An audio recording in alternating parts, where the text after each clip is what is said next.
একটি খাস জমি, সরকারি জমি, হিন্দুরা যায় মন্দির বানানোর জন্য সাইন স্থাপন করছে।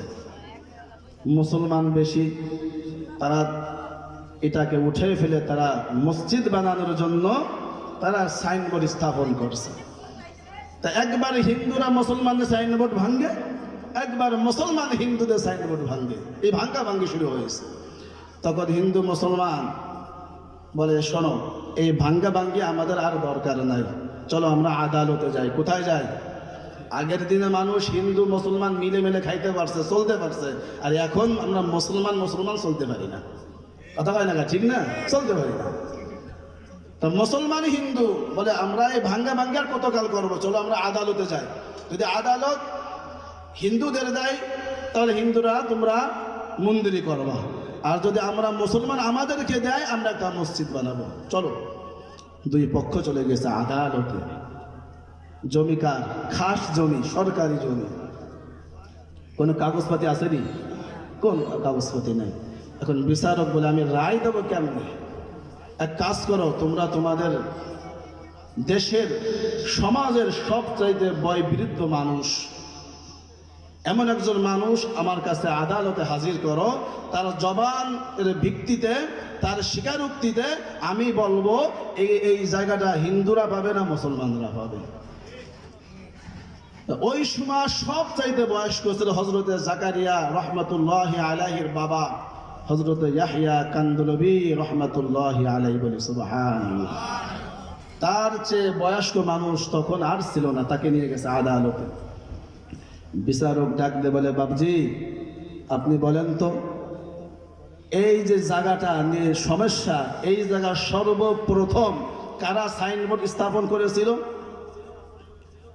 ইয়াহইয়া কান্দলবী রহমাতুল্লাহি আলাইহি বলে, আমি দেখেছি এই জায়গা সর্বপ্রথম সাইনবোর্ড লাগিয়েছিল হিন্দুরা। বলি সুবহানাল্লাহ। সত্য বলছে না মিথ্যা বলছে? সত্য। নিজের দলের পক্ষে আসে নাই, মুসলমান হয়ে মুসলমানের পক্ষে সাক্ষী হয় নাই। যখন ইয়াহইয়া কান্দলবী রহমাতুল্লাহ আলাইহি সত্য বলেছেন, বিচারক রায় দিয়েছেন এই জায়গা হিন্দুরা পাবে।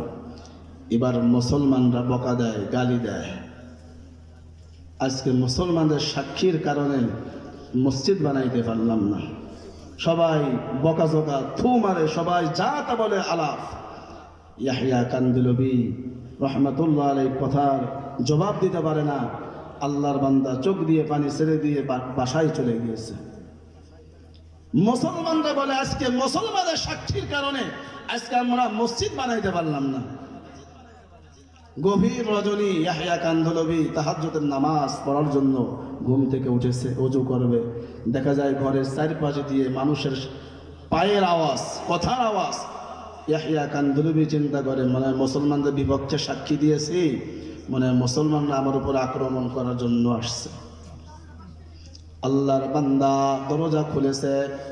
আল্লাহর বান্দা দরজা খোলার পর এবার দেখে কোনো মুসলমান নয়, তার বাড়ির সামনে হিন্দুরা ভিড় করেছে। বলি সুবহানাল্লাহ। ইয়াহইয়া কান্দলবী বলে, বাবারা কেন তোমরা আসছো?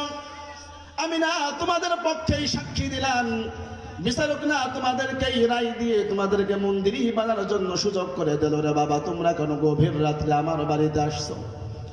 এবার হিন্দুরা বলে, হে আল্লাহর ওলি ইয়াহইয়া কান্দলবী, আমরা আসছি জায়গা নেওয়ার জন্য না। যেই ধর্মের মধ্যে থাকলে মিথ্যা কথা বলা যায় না, যেই ধর্মের অনুসারী হলে মিথ্যার সঙ্গে মিশা যায় না, যেই নবীর উম্মত হইলে মিথ্যা বলা চলে না।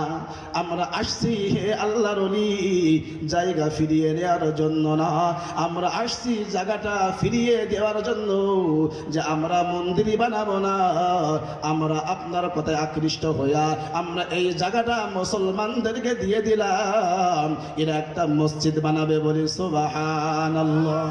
সত্য বলে ভালো হয়েছে না খারাপ হয়েছে? এই জন্য পয়গম্বর বলেন, আসিদকু ইনজি ওয়াল কিযবু ইহলিক। আল্লাহর রাসূল বলেন, সত্য মানুষকে বিজয় দান করে আর মিথ্যা মানুষকে পরাস্ত করে দেয়, ধ্বংস করে দেয়। বলি সুবহানাল্লাহ। এই জন্য মুসলমান কখনো মিথ্যা কথা বলতে পারে না, ঠিক কিনা?